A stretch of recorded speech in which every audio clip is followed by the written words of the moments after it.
Olá, amigos e amigas, uma boa tarde a todos.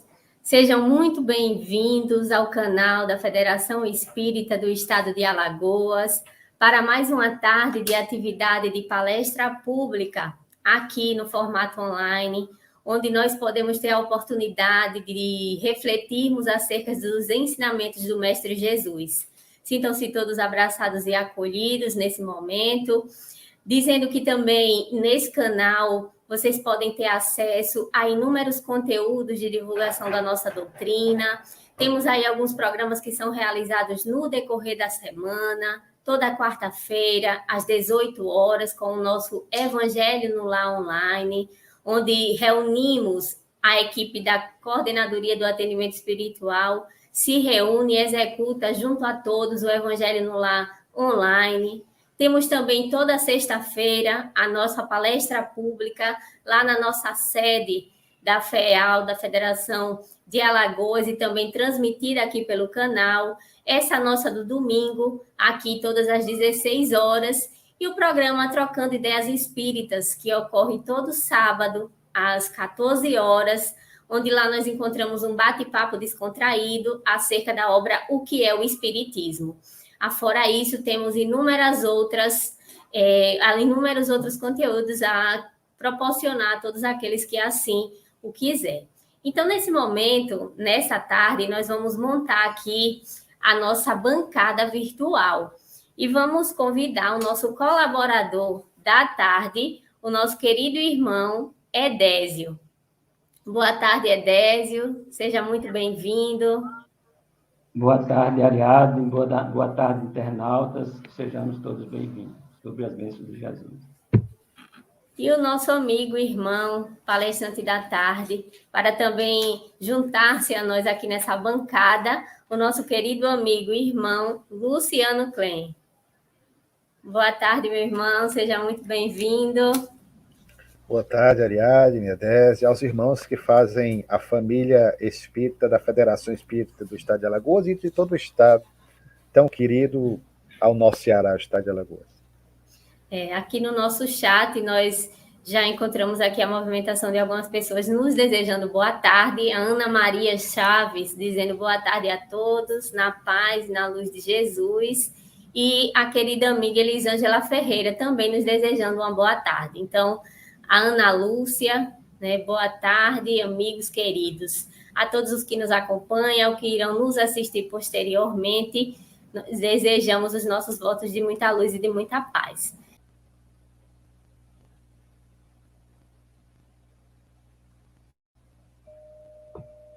Então, meus irmãos, neste momento, todos envolvidos por esses sentimentos que acabamos de envolver, de sermos envolvidos, pela maior prece por este grande homem, que é a ação, as atitudes, a nossa conduta, que possamos, mestre amigo, fazermos jus aos nossos deveres.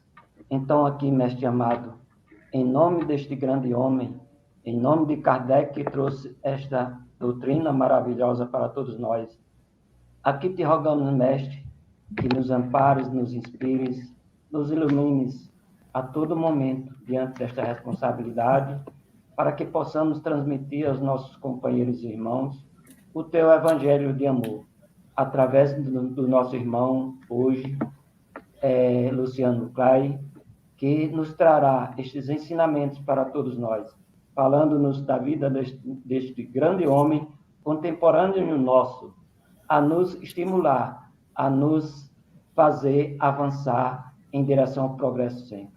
Obrigado, mestre amado. Que o teu amor esteja conosco, hoje, amanhã e todo sempre. Que assim seja. Assim seja. Obrigada, Edésio. No nosso chat, né, aqui continuam as mensagens amigas dos nossos companheiros que nos acompanham. A Maria Salete, desejando a todos nós uma boa tarde de muita luz para todos. A nossa querida amiga Conceição Farias, olá, boa tarde a todos vocês, meus queridos. Luciano, ela dizendo, Luciano, meu querido irmão, seja muito bem-vindo, receba um abraço da Alagoas Espiritual. A Angelita das Chagas, que bela música. A Elda Maranhão, Também desejando uma boa tarde a todos. Sintam-se todos abraçados nesse momento, tendo a nossa preparação de ambiente, a nossa prece inicial. Vamos, nesse momento, passarmos a palavra ao nosso querido irmão Luciano Klein, ele que é trabalhador espírita do movimento do Ceará, na frente não só da Federativa, mas em outros centros espíritas, em que ele também contribui, que possamos nessa tarde desfrutarmos das reflexões que ele nos traz acerca do tema Chico Xavier, sua obra, sua vida. Então, meu irmão, é com você a palavra, que o Mestre Jesus te inspire e nos proporcione esses momentos de aprendizado. Obrigado, Ariadne. Nosso cordial boa tarde a todos, uma vez mais.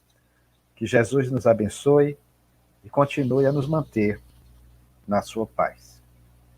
Antes de iniciarmos o programa, enquanto conversávamos nos bastidores, comentávamos com a nossa anfitriã de hoje, a Ariadne, de que o tempo corre célere.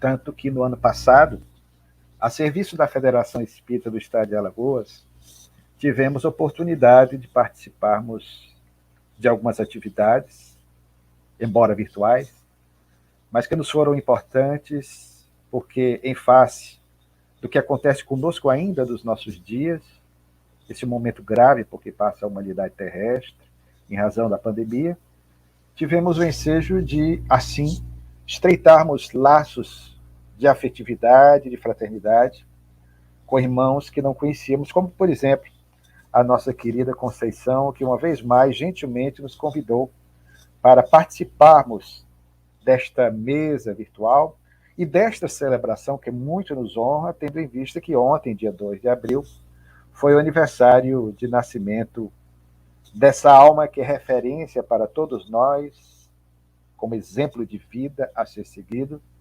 Chico Xavier. E dizíamos para a Ariadne que o tempo corre, portanto, muito fluidamente, muito seriamente, porque em junho do ano passado falávamos também, a convite da Conceição, sobre Chico Xavier, em razão, naquela ocasião, da celebração do dia 30 de junho, que neste ano estaremos com uma data mais fechada para refletirmos sobre os 20 anos exatos de sua partida ao mundo espiritual, a partir dessa grande alma que foi Chico Xavier, e nós tivemos a oportunidade também de discorrer sobre alguns pontos, sobre alguns aspectos de sua vida missionária. Hoje, de maneira análoga, porém focando mais nessa fase relativa à sua descida à crosta planetária, o dia do seu natalício, temos, portanto, essa oportunidade de aqui fazermos uma reverência, em especial a este ser, num mês que para nós é recheado de efemérides e datas importantes, porque além de homenagearmos Chico Xavier com o seu aniversário de nascimento, ele nasceu no dia 2 de abril de 1910, nós também relembramos a data da desencarnação de Bezerra de Menezes, fato este que será celebrado no dia 11 de abril, ele desencarnou a 11 de abril de 1900, também a desencarnação de Leon Denis, esse grande filósofo, poeta do Espiritismo, ocorrido no dia 12 deste mês, em 1927, ele regressa exitoso ao mundo espiritual, e a data magna para nós espiritistas, que é a celebração do nosso aniversário de nascimento, o aniversário de nascimento do Espiritismo, a doutrina que professamos, com o lançamento no dia 18 de abril de 1857, de O Livro dos Espíritos, que é a obra fundamental que norteia os nossos passos na Terra. Dito isto, passemos, sem mais delongas, à reflexão nesta tarde de muita fraternidade. Allan Kardec, o insigne codificador do Espiritismo, que, mercê de seu estupendo esforço de síntese, obsequiou-nos na Terra, em meados de um século complicado do ponto de vista filosófico, que foi o século XIX, a concretização daquela promessa profética outrora feita por Jesus de Nazaré, conforme anota João em seu texto, acerca do advento do Consolador prometido. Se me amais, guardai os meus mandamentos, e eu rogarei ao Pai para que ele vos envie um outro Consolador. Porque ele, Jesus, era, é e sempre será o Consolador por excelência. Será o Paráclito, o Espírito de verdade, que vós, por enquanto, ainda não podeis compreender muito bem. E ele virá a seu turno, a fim de vos repetir tudo aquilo quanto vos tenho dito, e permanecerá convosco até a consumação dos séculos. Muitas vezes nós não refletimos mais detidamente acerca desse caráter de consolador do Espiritismo. E a explicação se deve ao fato de que, com todo respeito a todas as expressões de fé, porque todas as religiões, desde que devidamente bem vividas pelos seus profitentes, são caminhos que levam ao mesmo fim, que é Deus. Nós temos uma mensagem muito oportuna às reflexões acerca dessa questão constante do Evangelho segundo o Espiritismo, de uma mulher que na Terra, muito orgulhosa, possui muitas posses materiais e que foi uma rainha, mas nos diz de forma categórica, sentenciando-nos a uma reflexão a respeito da nossa ação enquanto encarnados, que quando nós chegamos na outra dimensão existencial, no mundo espiritual, Deus não vai querer saber a cor da nossa pele, a nossa etnia, quanto de bens materiais nós amealhamos, a nossa religião, não. Deus vai querer saber, sim, o bem que nós fizemos, as lágrimas que nós enxugamos. Portanto, com o Espiritismo, nós passamos a entender, e aí a reflexão que fazemos, respeitando todas as outras opções que tentam explicar os chamados enigmas ou mistérios da vida, que o Espiritismo, a partir do lançamento dessa obra magna que fizemos menção, no dia 18 de abril de 1857, consegue descortinar para nós nuances encantadoras a respeito do que se procede na vida além túmulo, respondendo àquelas velhas máximas que outrora, na velha Hélade, na velha Grécia do passado, os gregos, filósofos, faziam diante de uma lápide fria de um cemitério, porque a morte, por mais paradoxal que seja, embora nos digamos cristãos, no mundo ocidental e de maneira particular, ainda se constitui nesse grande temor, segundo pesquisas feitas, o temor número 1 do ser humano no mundo ocidental. O medo número 2, dizem os pesquisadores, é o medo de falar em público. É curioso isso. Quer saber se alguém está tenso, nervoso? Dê-lhe um microfone, onde existia um auditório com 50, 100 pessoas, que nós chegamos a constatar isso. Quem fez essa pesquisa aventou essa possibilidade. Mas a morte ainda se constitui no medo número 1. E dizemos paradoxal porque nós vivemos numa sociedade que se diz cristã no Ocidente. Mas esse receio se deve ao fato de que no século XIX, isso fica muito marcado para nós, daí a razão do Espiritismo, ter vindo nesse momento em que, no dizer de Arthur Conan Doyle, o pai do personagem Sherlock Holmes, autor de uma obra recentemente traduzida pela Federação Espírita Brasileira com o título correto de History of Spiritualism, a história do espiritualismo, dizemos título correto porque na década de 1970, o cearense, grande nome ligado ao espiritismo, amigo de Herculano Pires, Júlio Abreu Filho, natural da cidade de Quixadá, nascido em 1910 e desencarnado em 1971 em São Paulo, Júlio Abreu Filho traduziu e publicou pela editora Pensamento a mesma obra, mas com o título A História do Espiritismo. A observação se deve ao fato de que originalmente o título é História do Espiritualismo, agora traduzido recentemente, corretamente pela FEB, mas que nos mostra de maneira mais acertada de que, de fato, era um trabalho feito por Conan Doyle, que aderiu ao espiritualismo, ou novo espiritualismo, era, de certa forma, espiritista, simpático às ideias esposadas por Leon Denis, particularmente, de quem privava da amizade, mas os ingleses têm uma forma própria de encarar essa questão relativa à transcendência do ser e da imortalidade da alma.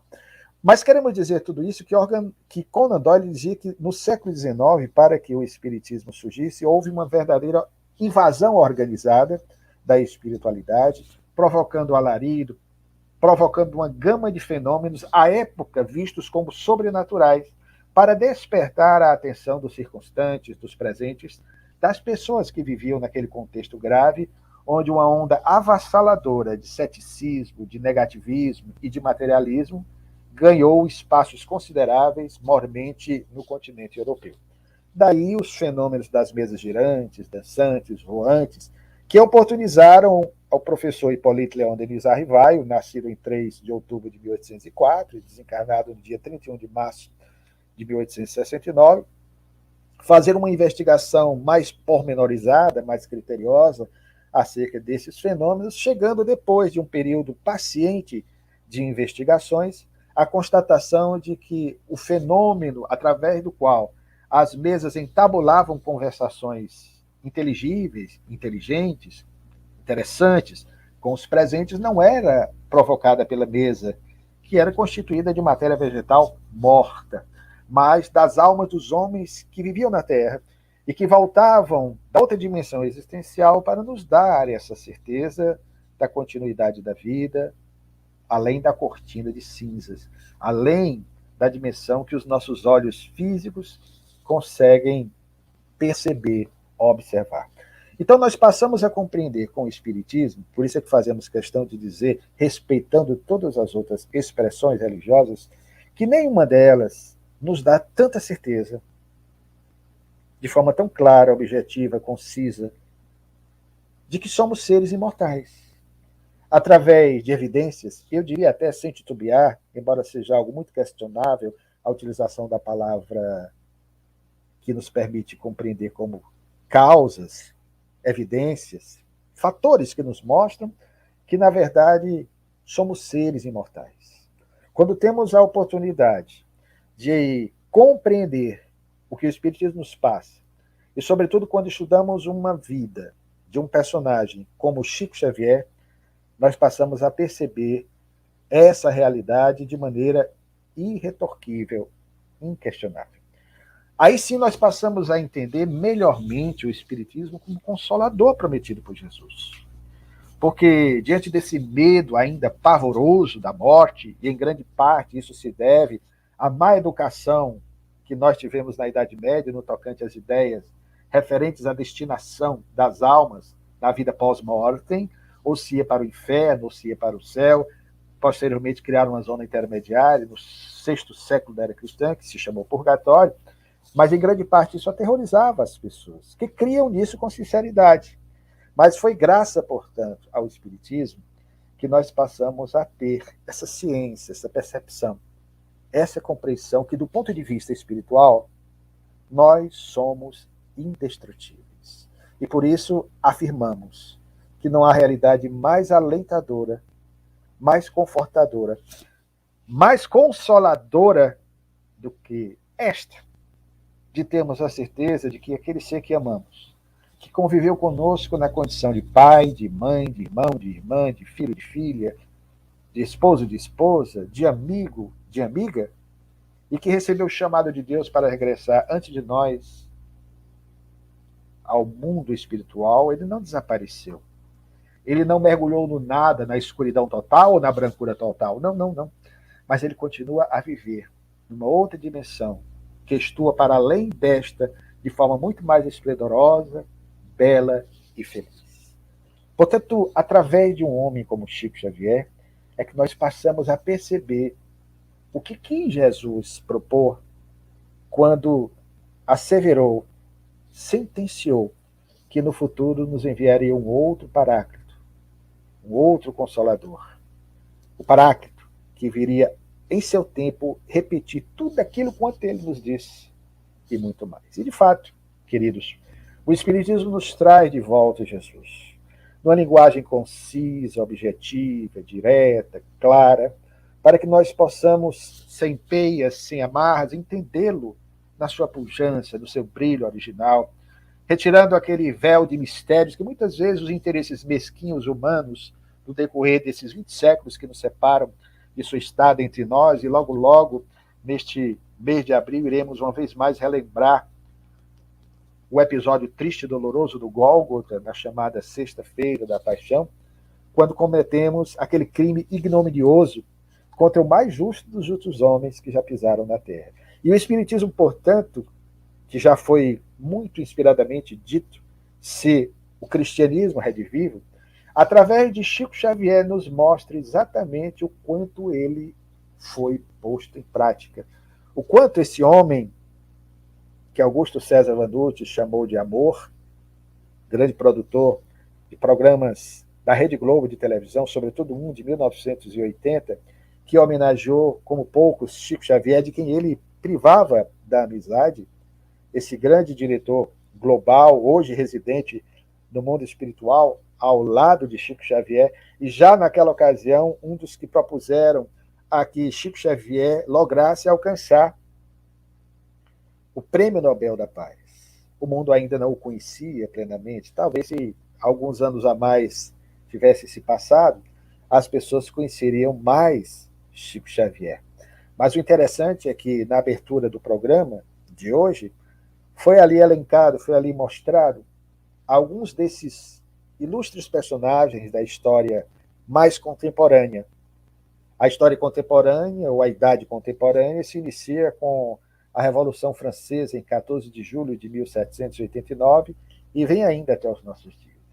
E nesse momento de tantas transições, de tantas mudanças, sobretudo no século passado, no século XX, o século onde a maioria de nós, com exceção dos mais jovens, dos adolescentes, nasceu, nós estamos no 22º ano do século XXI, de um novo milênio, mas foi no século passado que nasceram essas figuras homenageadas como grandes ícones da paz e do amor posto em prática, homenageado na introdução da nossa reunião de hoje, como Irmã Dulce, Madre Teresa de Calcutá, o Dalai Lama, Mohandas Karamchand Gandhi, que dizia duas frases fundamentais a todos nós nesse momento de mudanças por que passa a humanidade.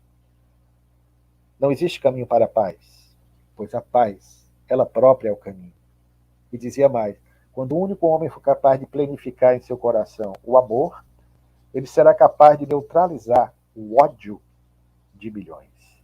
Ou o que dizer de Martin Luther King Jr., pastor da Igreja Batista, também homenageado com uma das imagens da mensagem inaugural da nossa reunião de hoje, é dele uma frase extraordinária, lapidar.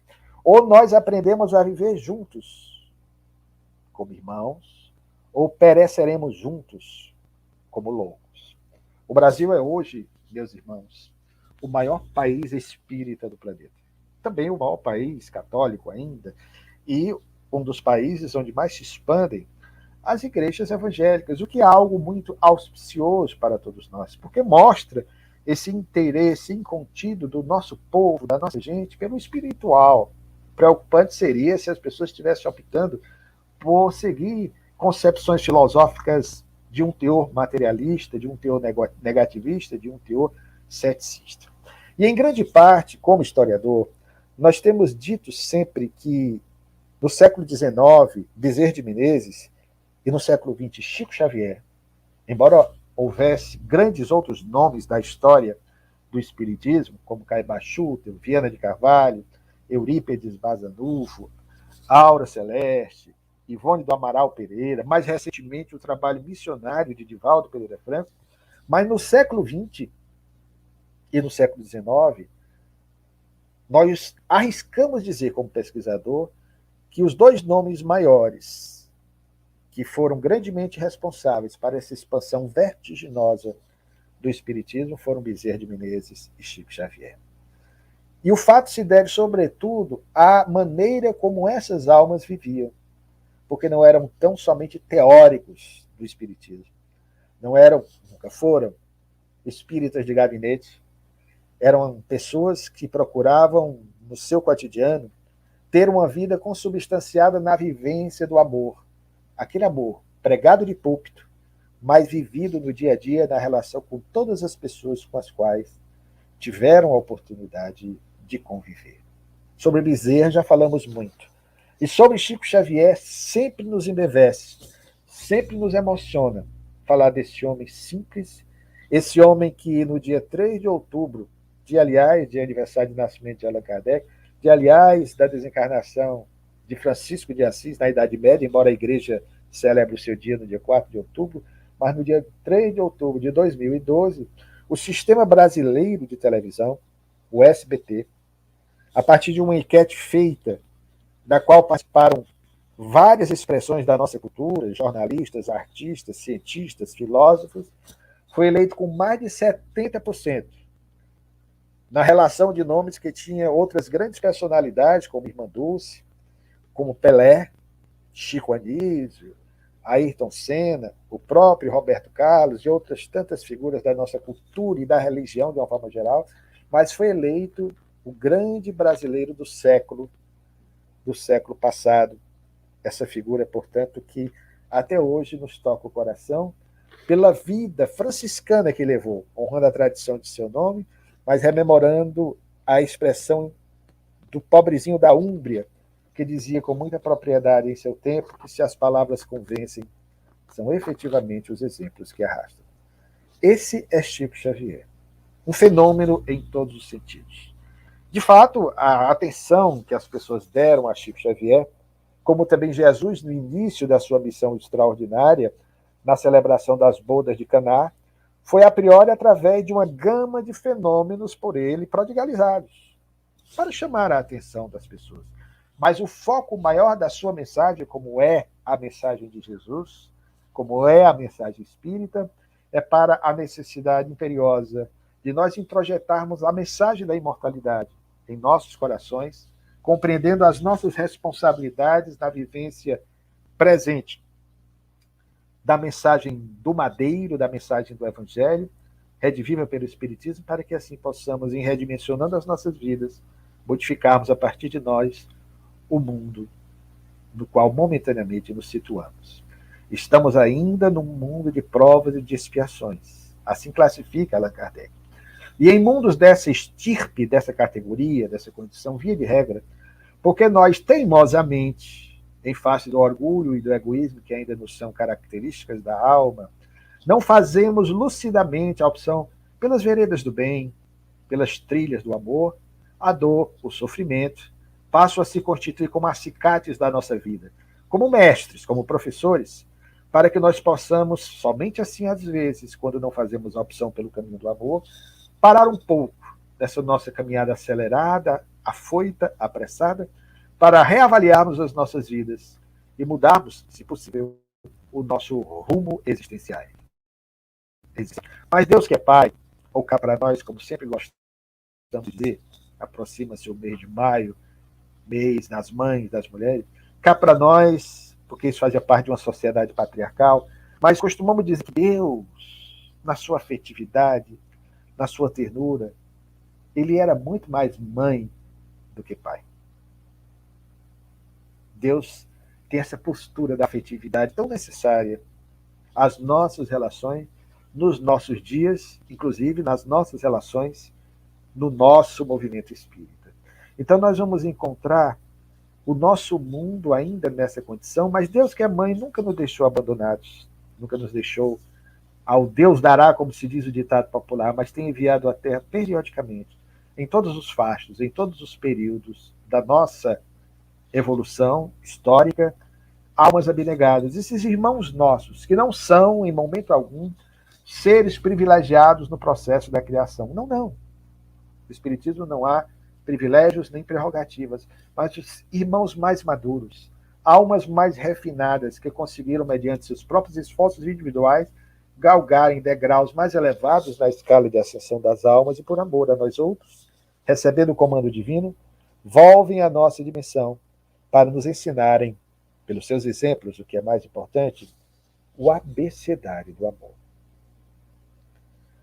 Em 1975, o jornalista britânico Gaio Playfair,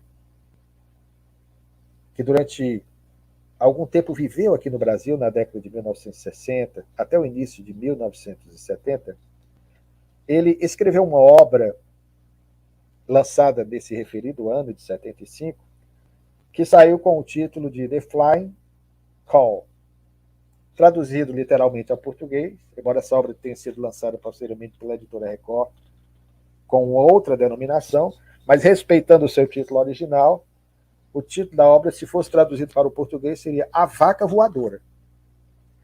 O título da obra é interessante, desperta curiosidade, obviamente, quem numa prateleira identifica um título de uma obra como este. Guy Pfeiffer, ele aqui no Brasil, já nos anos 60, notabilizou-se por escrever em várias revistas, foi amigo pessoal do Hernani Guimarães Andrade, um grande pesquisador dos fenômenos psíquicos, dos fenômenos paranormais e dos fenômenos espíritas. Guy Pfeiffer, ele investigava fenômenos tidos como sobrenaturais ou insólitos.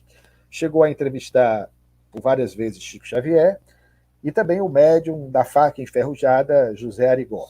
Mas voltando à obra, é interessante, porque ele que mais tarde, em 2010, publicaria lá da Inglaterra, onde voltou, uma obra sobre Chico Xavier, especificamente, ele faz um comentário interessante acerca da gama, da quantidade incrível de médiums que viviam no Brasil, nos anos 60 e nos anos 70.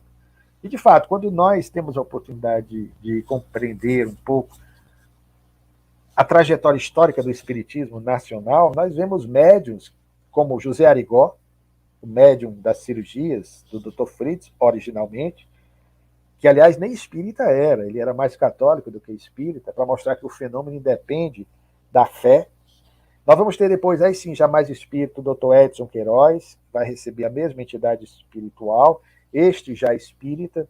Nós vamos ter Gaspareto, Luiz Antônio Gaspareto, esse notável médium de psicopictografia que conseguia com uma mão, com duas mãos, com um pé e com o outro, 4 telas serem pintadas ao mesmo tempo, na penumbra, um fenômeno até hoje realizado somente por ele, pelo menos os que trabalham na área da psicopictografia, com essa qualidade mediúnica.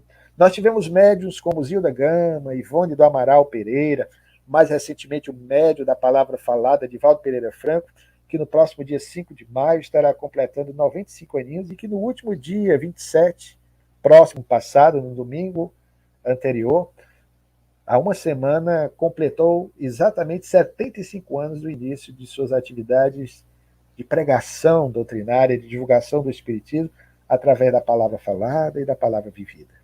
Um exemplo inconteste de um grande apóstolo da nossa doutrina. E também ele fala, obviamente, de Chico Xavier. Mas a razão do título é que é curioso. Ele diz o seguinte, que o Brasil existem tantos médios, possui uma gama considerável de sensitivos, que o fenômeno mediúnico é visto pelo povo brasileiro, à época, era visto, como um fenômeno perfeitamente natural e não propriamente sobrenatural. Aí ele diz, justificando o título da obra, se um casal, marido e esposa, estivessem no 5º andar, em Bonn, na Alemanha, à época, o casal estivesse refletindo um pouco sobre a vida, o marido assistindo televisão, a esposa se deslocasse até a janela do apartamento, repetimos, do 5º andar, e a esposa, ao olhar pela janela, dissesse ao marido que continuava lendo um livro sentado numa poltrona: querido, eu estou vendo uma vaca voando. O marido certamente baixaria os óculos, olharia para ela, frangiria a testa, perguntaria: você está bem? Sente-se aqui, venha conversar comigo e tome o medicamento. Seria essa, naturalmente, muito provavelmente, diz ele, a reação de alguém que vivesse na Europa. Mas ele diz que se a cena fosse a mesma, acontecida no Leblon, no Rio de Janeiro, no 5º andar de um edifício qualquer, ali na Orla Marítima, Carioca, e de repente o marido na mesma situação, sentado numa poltrona, vamos mudar aqui o foco, em vez de estar lendo o livro, assistindo uma partida de futebol, como hoje, as pessoas estão assistindo algumas finais de campeonatos estaduais, e de repente ele assistindo ali, entretido, o jogo de futebol, a esposa vai na janela e diz a mesma coisa: meu bem, eu estou vendo aqui uma vaca voadora. Ele, na hora, sem titubear, perguntaria: querida, e qual é a cor dela? Ou seja, ele não duvidaria, mas perguntaria qual a cor da vaca. Então, ele faz dessa brincadeira uma reflexão e dá à obra o título de A Vaca Voadora para mostrar que o fenômeno mediúnico no Brasil ele se tornou extremamente comum. e hoje aceito por grande parte do povo brasileiro. Tanto é que recentemente, num programa de televisão dominical, desses programas de auditório, foi feita uma enquete acerca de quem acreditava na reencarnação. E a maioria dos que opinaram foram favoráveis à sinalização positiva da crença das múltiplas existências. Disseram que acreditavam na reencarnação. 70 e tantos % dos que ligaram disseram que acreditavam na reencarnação. Mas citamos isso exatamente para mostrar que, em grande parte, essa naturalidade com que passamos a encarar o fenômeno psíquico, o fenômeno mediúnico ou o fenômeno paranormal se deve à ação de pessoas notáveis, mas em particular do século XX, de Chico Xavier. Uma outra. O que Chico prodigalizou na área da fenomenologia mediúnica foi verdadeiramente espantoso, extraordinário. Na palestra que fizemos no ano passado, nós elencamos, não vamos repetir, uma série de casos de identificação de espíritos feitas pelo Chico Xavier a partir do momento em que ele, no final da década de 1940, inicia o seu trabalho de psicografia das chamadas cartas de consolação ou de conforto espiritual, trazendo entes queridos que se encontravam na outra dimensão existencial para darem seus testemunhos inequívocos de que a vida prossegue além desta dimensão, dando aí uma nova estrutura de vida, uma nova dimensão, um novo rumo àquelas pessoas que, diante dessa certeza, conseguiram reconstituir as suas vidas. Quem puder, olha a live anterior que nós fizemos, que nós vamos ali entretecer comentários sobre alguns desses casos verdadeiramente pontuais e espantosos. Mas, voltando a Chico Xavier, o que nos é interessante, nós gostamos sempre de lembrar, porque embora ele tenha atraído a atenção do mundo por ser a maior antena psíquica ou paranormal, como já disse alguém, porque muitos o estudaram, até cientistas da NASA vieram medir a sua aura, o seu campo energético, e ficaram impressionados com o que ali puderam constatar da grandeza, da expansão do seu psiquismo, da sua amorosidade. Mas o que mais nos impacta na vida de Chico Xavier, pelo menos a mim, não é nem tanto esses fenômenos que ele produziu, mas a sua plena coerência em relação ao que pensava e ao que vivia. A sua amorosidade, a sua ternura, a sua vivência plena e constante dos preceitos de Jesus redivivos pelo Espiritismo. Sobretudo a partir do momento em que ele, logo após iniciar o seu mediunato, que se estabelece em 1927, porque a sua mediunidade vem da infância, como nós sabemos, e entretecer aqui comentários a respeito da sua vida, aspectos da sua biografia, seria desnecessário, porque acreditamos que muitos irmãos que nos ouvem já devem ter ouvido falar a respeito dele, o seu sofrimento, a desencarnação da mãe, quando ele estava com 5 anos, Maria, João de Deus, os momentos de dor, de sofrimento com os quais ele viveu na companhia de uma madrinha de nome Rita, que ele dava as garfadas em face da sua espontânea sinceridade em divulgar que, na verdade, o que ele estava acontecendo era que ele tinha a possibilidade de comunicar-se com a mãe falecida.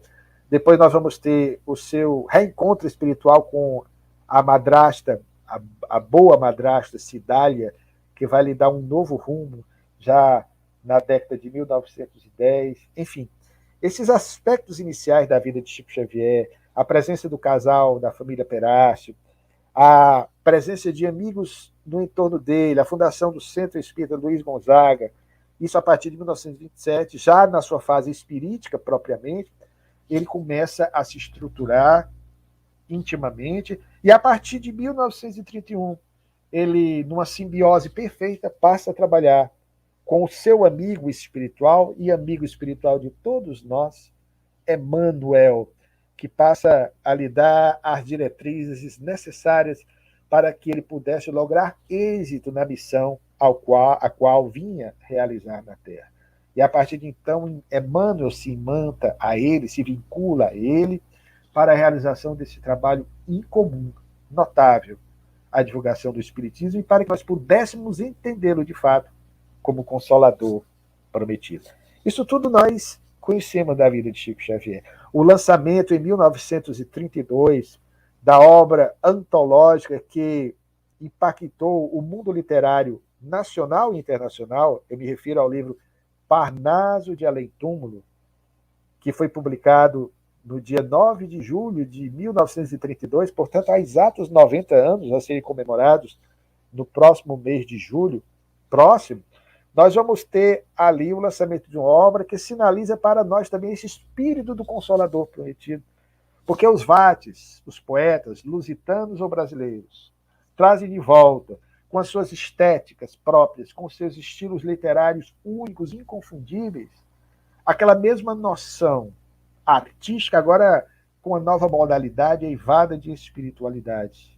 Como acontecia com Augusto dos Anjos, que tinha uma visão um tanto pessimista em relação à vida, mas volta com aquele estilo que lhe era próprio, mas já enfocando outras nuances no tocante à transcendência do ser e à imortalidade da alma.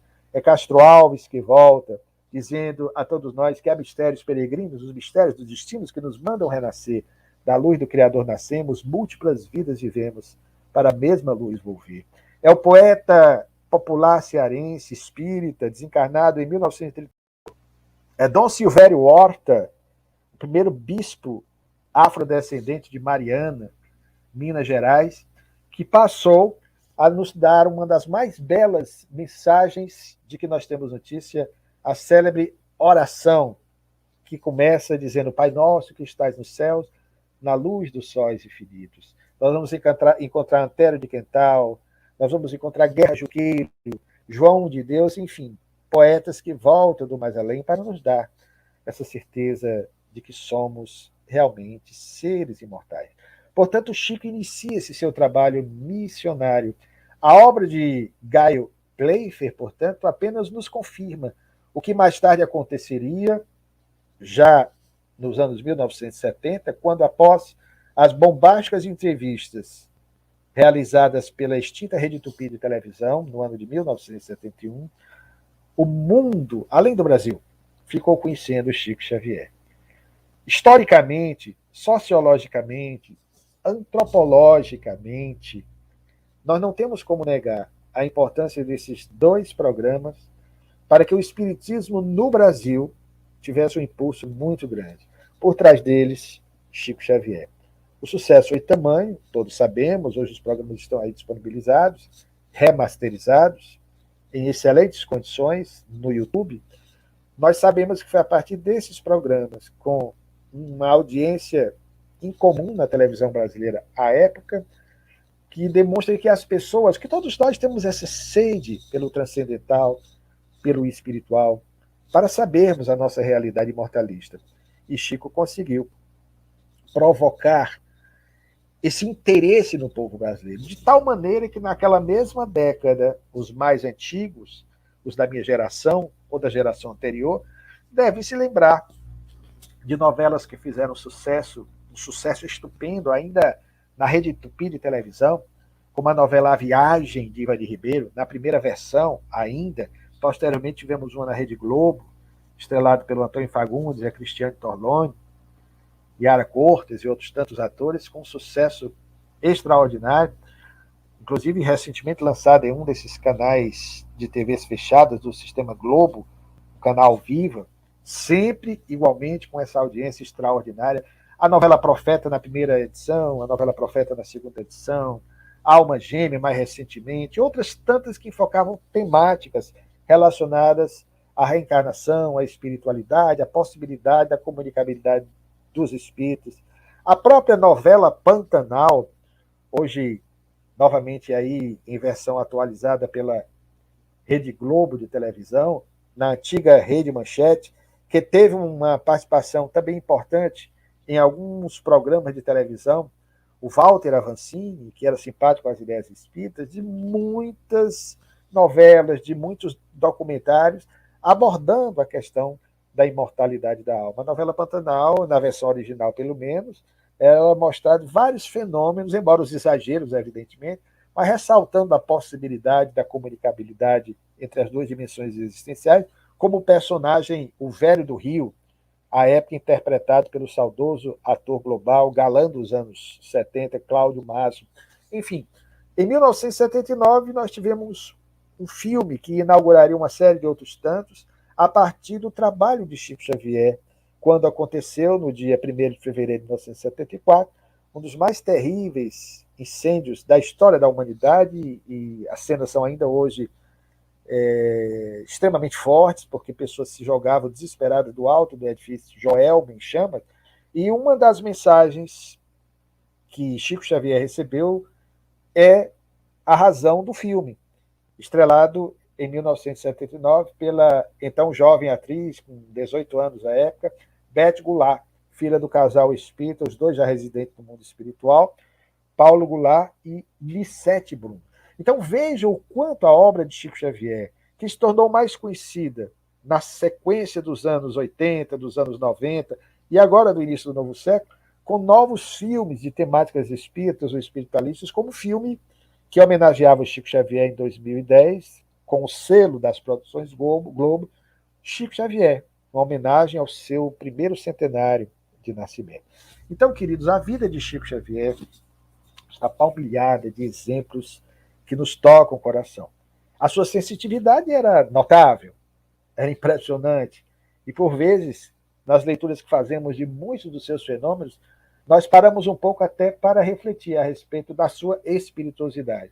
Contou-nos, por exemplo, um amigo, muito caro ao nosso coração, que certa feita, uma determinada autoridade, pelo menos assim ele se considerava, do movimento espiritista de São Paulo dos anos 1970, resolveu visitar Chico Xavier em Uberaba. Chico passou a viver em Uberaba a partir de 1959. Ele nasceu em Pedro Leopoldo e passou a residir em 1959 em Uberaba em razão de um problema que houve com um sobrinho, à época, um rumoroso caso, que trouxe para ele alguns dissabores pessoais. E aí o fato é que Chico estava atendendo, como de costume, muitas pessoas, e esse companheiro chegou, por ser uma autoridade do movimento espírita da capital de São Paulo, ele achava que talvez tivesse alguma regalia em ser atendido por primeiro, mas assim não aconteceu. Ele chegou e teve de se posicionar numa fila quilométrica pela orientação dos que organizavam aquele encontro e pacientemente teve que aguardar a sua vez. Àquela época, quem conhece um pouco a vida de Chico Xavier, já tendo visto algumas fotografias, o Chico era baixinho e o Chico estava bem gordinho. Então o Chico estava muito gordo naquela época, já com a peruca que lhe marcava ali as características físicas. E o nosso companheiro da história, a fila andando, e ele muito impaciente, muito inquieto, insatisfeito, porque não lhe deram condições de passar à frente dos demais. E quando, de repente, depois de algumas horas, ele já pôde visualizar o Chico, a uns 20 metros dele, ele olhou para o Chico, estava tão revoltado intimamente que disse, olhando para o Chico está ficando gordo, parece um sapo velho e gordo. Esse é o Chico que eu estou vendo aqui. Zangado, a fila andou, quando de repente ele se viu diante do Chico, como acontece com muitos de nós, mudou a sua estrutura psicológica. Chico, meu velho, querido amigo, como você está? E o Chico disse, olhando para ele, com aquele sorriso que lhe era peculiar, e disse, eu vou bem, querido. Como você vê, né? Parecendo um sapo velho e gordo, mas eu estou bem. Ele captou a mensagem, o Chico deve ter recebido aí alguma orientação, ou captou o pensamento dele, de repente, naquele momento, para de forma hilária depois contar ao amigo que nos repassou essa história de forma reservada. Mas nós temos vários casos de Chico Xavier. Mas sempre que nós falamos de Chico, para mostrar o que é que, de certa forma, nos encanta na sua personalidade, que é a sua amorosidade, que é a sua humildade, que não era humildade de fachada, não era uma humildade labial, não era aquela que muitas vezes nós impostamos até na casa espírita, porque é muito fácil ser espírita na casa espírita. Às vezes nem tanto, mas às vezes nós agimos com um estereótipo que não condiz com o nosso procedimento diário. Às vezes eu pergunto, será que nós somos mansos assim, ao conversarmos com a nossa esposa, com o nosso esposo, com os nossos filhos? Nós falamos sempre com muita ternura. A proposta do Espiritismo é para que nós sejamos consentâneos, coerentes em relação à nossa prática diária, seja na casa espírita, seja no nosso ambiente doméstico. E o Chico era sincero, ele era verdadeiro em todos os momentos. Isso nós constatamos quando, no início da década de 70, após as bombásticas entrevistas que fizemos menção, do programa Pinga Fogo, o Chico foi entrevistado por um repórter da a época famosa, hoje extinta, revista Fatos e Fotos. E aí o repórter colocou o microfone, depois transcreveu a entrevista, e o Chico, semelhantemente à introdução que ele fizera na obra Parnaso de Além Túmulo, ele disse, quando o repórter pede para que ele fale de si mesmo: eu nasci no dia 2 de abril de 1910, em Pedro Leopoldo, Minas Gerais. O meu pai se chamava Cândido, João Cândido, e minha mãe, Maria João de Deus. Ah, antes que eu me esqueça, a minha avó materna, Francelina, ela era uma humilde lavadeira que morava em Santa Luzia, à margem do Rio das Velhas. Fecha aspas. Eu não sei se quem me escuta nesse instante deu para perceber nas entrelinhas o que uma narrativa como esta representa para nós. Porque numa sociedade como a nossa, dos dias atuais, consumista por excelência, em que nós nos preocupamos muito mais com o ter do que com o ser, com as nossas aparências, com a quebra de recordes, com a ostentação de títulos honoríficos, acadêmicos, nobiliárquicos. Chico Xavier faz questão. Quem faria isso? Muitas vezes as pessoas têm até vergonha de relembrar suas origens humílimas, dizendo que nascera em Pedro Leopoldo, e como se não bastasse, lembra da sua avó materna, Francelina, que era uma humilde lavadeira que morava em Santa Luzia, à margem do Rio das Velhas. Só por essa narrativa, nós já vemos que há algo de estranho com Chico Xavier. Estranho no bom sentido. Uma alma que, de fato, veio à Terra para o desempenho de uma missão única, de uma missão extraordinária. Porque na análise da chamada paranormalidade ao longo dos épocos, à exceção de Jesus, que era médium de Deus, é algo diferente, foi o único, aliás, Chico Xavier desponta como grande médium. Produziu quase todos os fenômenos possíveis, inclusive fenômenos de materializações, mas que ele não levou adiante, porque o seu projeto era mais na ação da psicografia, com os romances que nos legou, as obras monumentais de Emmanuel, Paulo Estevão, há 2000 anos, 50 anos depois, Ave Cristo e Renúncia, além das obras saborosas desse que consideramos, como disse certa feita alguém, o quinto evangelista, porque como ninguém, Emmanuel consegue trazer para nós, com a didática que lhe é própria, a essência fulgurante da Boa Nova que o Filho de Maria nos trouxe há 2000 anos. Queridos, o tempo para sermos disciplinados, como dissemos, para a Ariadne, que é a nossa anfitriã de hoje, para não perdermos, brincadeira com ela, o fio de Ariadne e não nos perdermos aqui no labirinto do Minotauro, nós vamos encerrar a nossa participação agradecendo uma vez mais a gentileza de todos, a minha querida amiga Conceição, e fazemos aqui, portanto, de coração, ligando a Federação Espírita do Estado do Ceará com a Federação Espírita do Estado de Alagoas, essa homenagem ao aniversariante do dia de ontem, Chico Xavier. Que ele possa, neste ano, em que logo, logo celebraremos os 20 anos do seu retorno ao mundo espiritual, do dia 30 de junho próximo, que ele possa, onde estiver, continuar trabalhando por nós no movimento espírita e pela humanidade. Porque uma alma da categoria de Chico Xavier certamente se preocupa com todos os seus irmãos em humanidade. Que Jesus o abençoe, Chico, onde você estiver, e a todos nós que somos filhos do seu exemplo. Ô, Luciano, nós só temos aqui a agradecer a Federação Espírita, todos nós que fazemos a Federação Espírita de Alagoas te agradece por essa tarde de reflexões. Certamente o tempo, né, é muito curto para falarmos de uma grandiosa alma como Chico, e em todas as oportunidades em que nós temos de assim nos debruçarmos acerca, vamos ali tentando coletar aquelas informações preciosas, por vezes falando da sua vida, por vezes falando de todo o seu labor nas questões da mediunidade, de toda a sua amorosidade enquanto personalidade, enfim. Nós te agradecemos, certamente estaremos juntos em outras oportunidades e que o Mestre Jesus possa sempre nos fortalecer e nos enriquecer desses ensinamentos para as nossas vidas.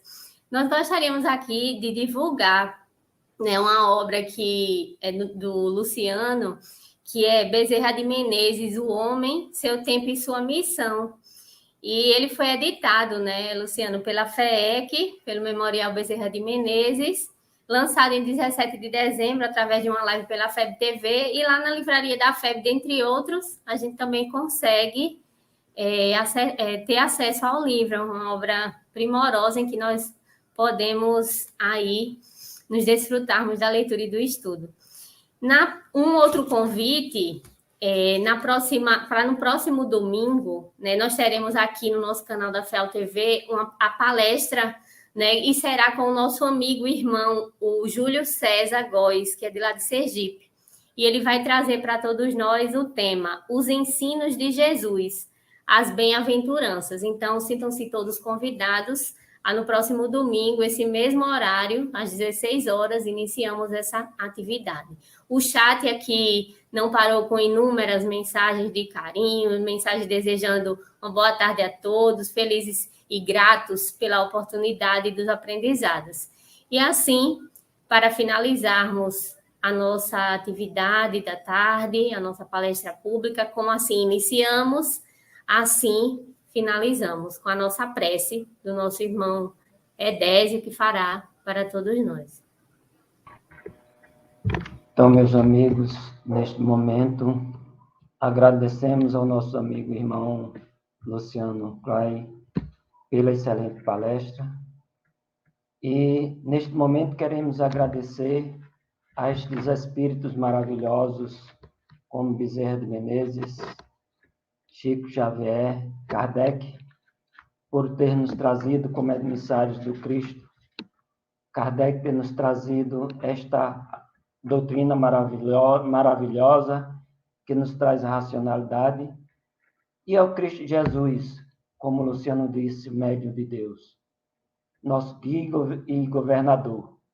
Por aqui estarmos todos presentes, buscando aprendermos um pouco mais, buscando entendermos o Evangelho, que é a bússola para as nossas vidas. Então, Mestre Jesus, te somos gratos por mais este dia, por mais este momento. Sobretudo a Deus nosso Pai, por aqui estarmos. Que a tua luz possa nos abençoar, nos iluminar, hoje, amanhã e todo sempre. Que assim seja.